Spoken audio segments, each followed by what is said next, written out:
Well, from our kids' health to dad's health, with Father's Day this weekend, we're spending the week kind of celebrating dad. And what's more important than dad's health, right? Brad Biskup is a physician assistant at the Lifestyle Modification Clinic at UConn Health Center. He joins me in studio this morning.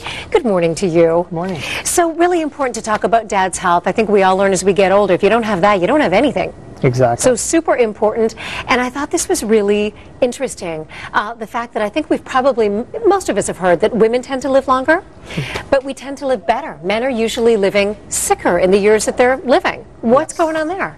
A lot of times men just don't assume responsibility. Women are much more aggressive as far as, you know, what are my risk factors? Blood pressure, cholesterol. How can I control them? Being active, finding time in their busy life.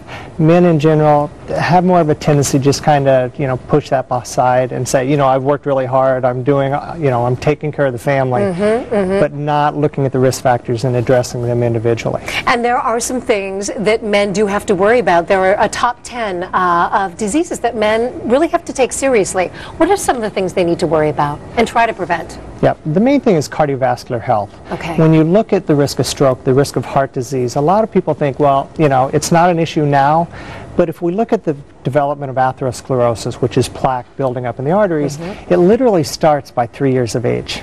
So it's a very, very slow progression. Exactly. So what we do throughout our lives, our lifestyles really catch up with us, don't they? Whether you're a man or a woman. Yep. Yeah. It's not just one event that causes it. Okay, what else? The other thing is making little lifestyle changes with the diet, with the exercise.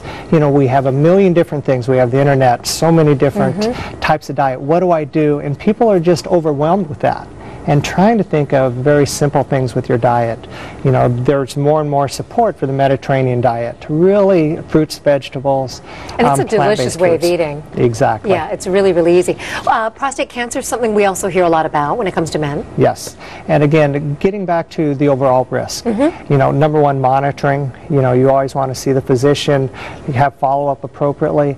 And just thinking of a lot of diets, again, the more fruits, vegetables you have, the less risk of cancer in general. What are some of the other diseases on the top 10 list?